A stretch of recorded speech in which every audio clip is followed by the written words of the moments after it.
역대상 23장 1절로 5절의 말씀, 제가 한 절, 우리 성도님들의 한 절 읽으신 후에 마지막 절은 함께 읽도록 하겠습니다.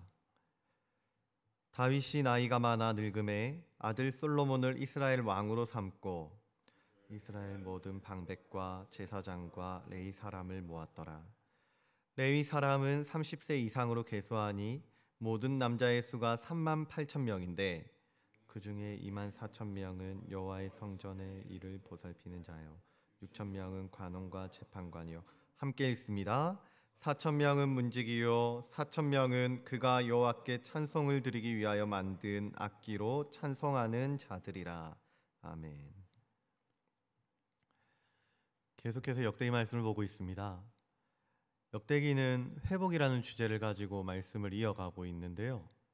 굉장히 오묘한 것은 6월 6일에 새벽 말씀이 뭐였는가 보니까 제가 역대상 9장 말씀을 가지고 설교를 했었더라고요. 그런데 이 9장의 내용이 뭐였었냐면은 바로 레위인들의 현재를 얘기하는 것이었거든요. 다시요. 이 역대기가 포로 귀환 후에 기록된 책이지 않습니까? 그런데 이 역대상 9장의 말씀은 포로 귀환 후에 예루살렘에 도착한 현재 레위인의 모습을 기록하고 있다는 거예요. 그런데 오늘 본문 23장을 보니까 어떻습니까? 23장이 말하고 있는 대상도 레위인에 대한 내용인 것이죠. 1절 위에 제목을 한번 보시면 레위 사람의 일에 대해 얘기를 하겠다고 적혀져 있는 걸 볼 수가 있을 겁니다. 큐티로 보시는 분들도 큐티의 제목을 보면은 레위인의 조직과 직무 이렇게 되어 있는 것을 보실 수가 있을 건데요. 한마디로 23장의 내용은 레위인에 대해서 얘기를 하겠다라는 것입니다. 그런데요, 9장과 똑같은 내용을 반복하고 있는 건 아니고요. 9장이 레위인들의 현재라고 얘기를 한다면 23장은 과거로 거슬러 갑니다. 과거 솔로몬 성전이 지어지던 가장 영광스럽고 가장 잘 나가던 바로 그 순간 레위인들의 모습을 한번 보겠다라는 것이죠.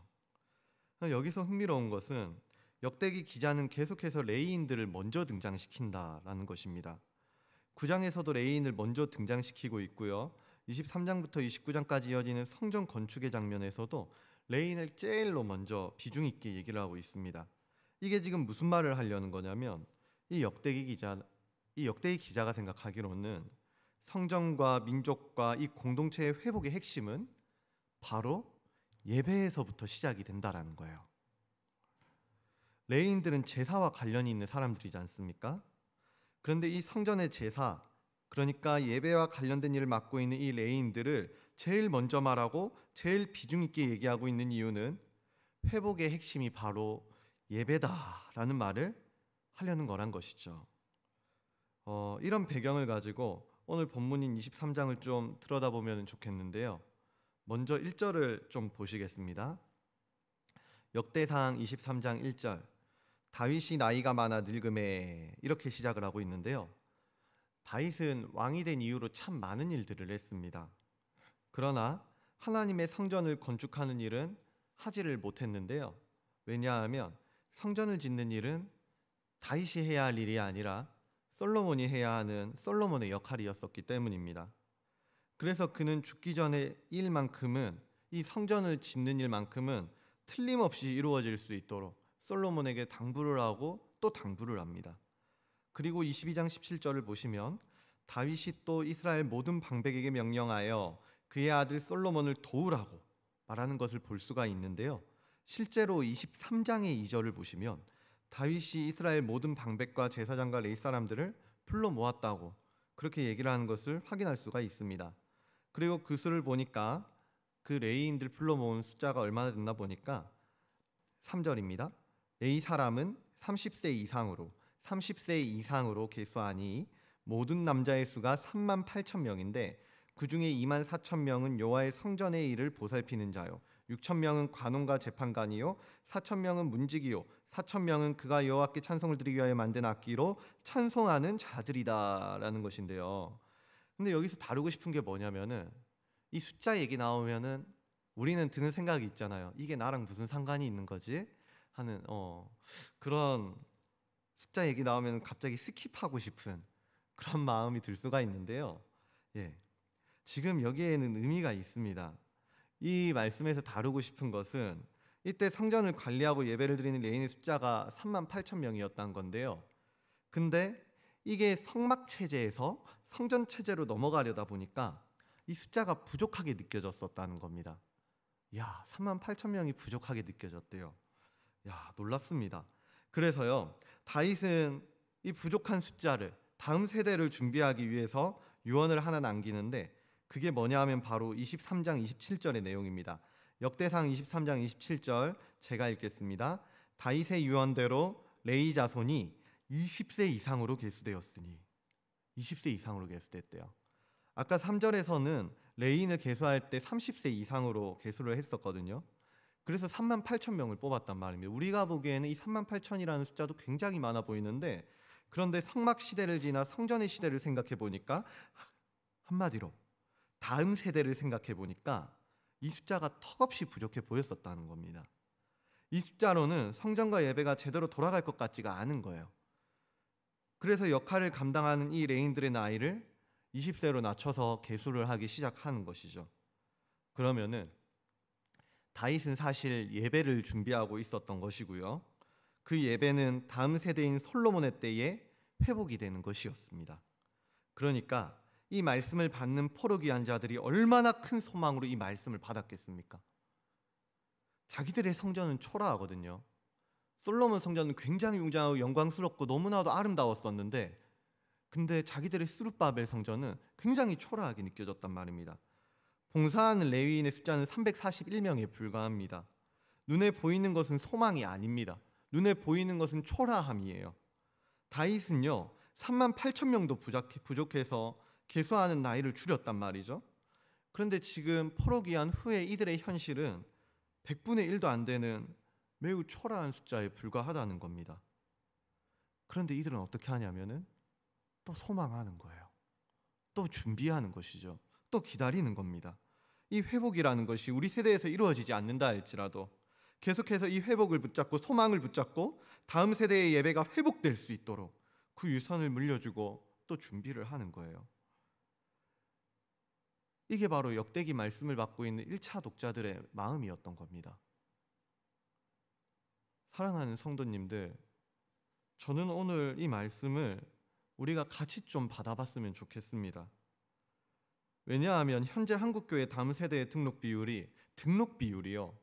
믿음이 있고 그렇게 찬양을 하는 아이들의 비율이 아니라 그냥 등록된 아이들의 비율이 고작 8.3%에 불과하다고 합니다.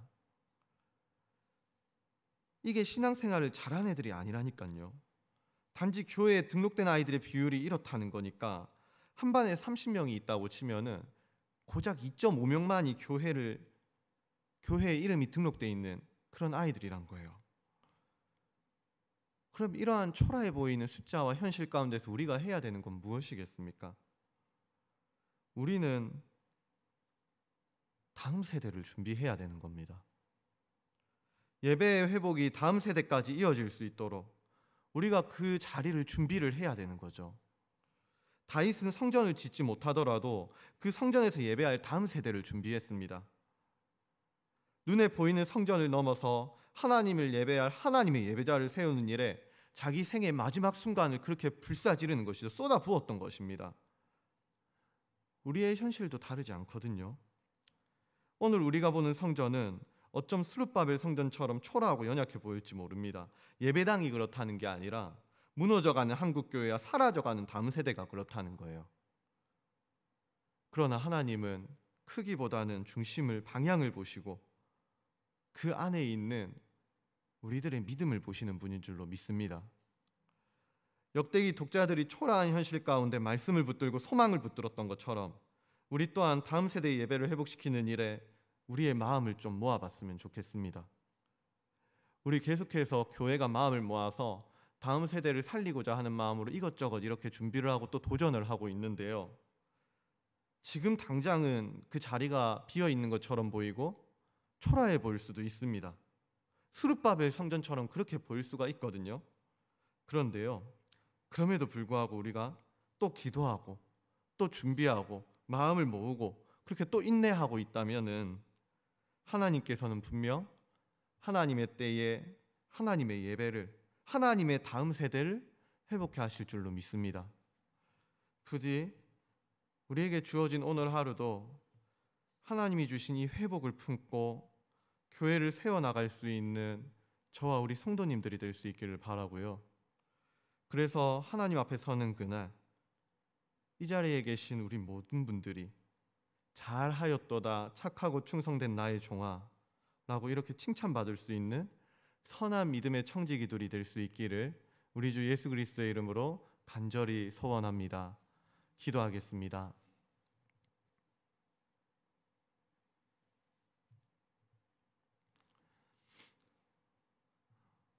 지극히 은혜로우시고 그 사랑이 너무나도 풍성하셔서 오늘도 우리 교회를 세우시고 우리의 영혼을 말씀 앞으로 불러 모아주시고 이 회복의 원리를 배워가게 하여 주시는 하나님 감사를 드립니다. 그러나 주님,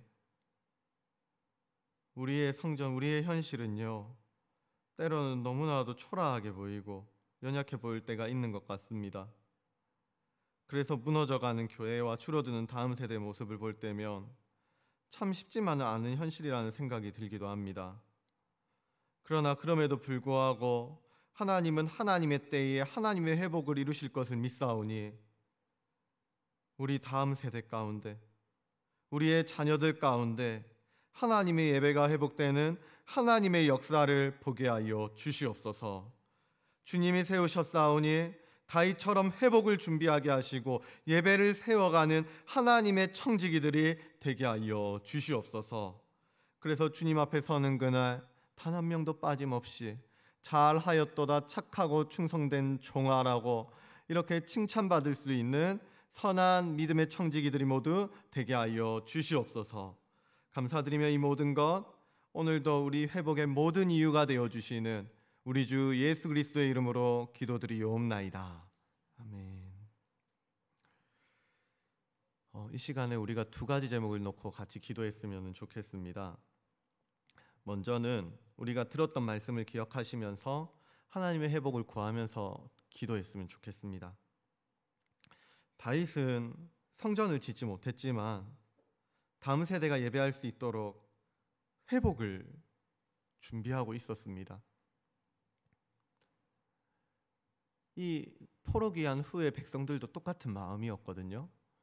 이 역대기를 받는 1차 독자들의 마음도 자기들의 지금 현실은 너무나도 초라하고 보잘것없는데요. 그런데도 계속해서 자기들의 자녀들이 그리고 또 하나님께서 역사하실 것이 분명히 그 약속대로 이루실 것을 믿고 또 그 소망을 품고 견디고 인내하고 붙들고 기도하고 있는 것입니다. 준비하고 있는 거예요. 우리도 좀 그랬으면 좋겠습니다. 이제 곧 다음 세대의 여름 사역이 시작될 터인데 다음 세대를 향한 하나님의 뜻을 우리가 가벼이 여기지 않게 하여 주시고 하나님의 소망을 품고 하나님의 회복을 준비하는 하나님의 청지기들이 되게 하여 주시옵소서. 다음 세대 예배를 회복을 품고 더 기도하고 더 준비하는 우리가 되게 하여 주시옵소서.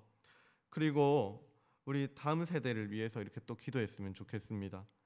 다음 세대의 예배가 회복되고 자녀들의 삶이 회복되고 그래서 관계가 회복되고 세워지는 역사를 보기를 원합니다. 그리고 지금은 비어있는 것 같은 그 자리가 그리고 또 작아 보이는 그 자리가 하나님의 때에 하나님의 방법으로 채워지고 또 하나님의 뜻대로 세워질 수 있는 은혜의 자리가 되게 하여 주시옵소서. 예수 그리스도의 생명을 회복케 하여 주시옵소서. 주님 간섭하여 주시옵소서. 이렇게 기도하신 후에 가져오신 기도 제목을 가지고 하나님 앞에 기도하며 나아가도록 하겠습니다. 함께 기도하겠습니다.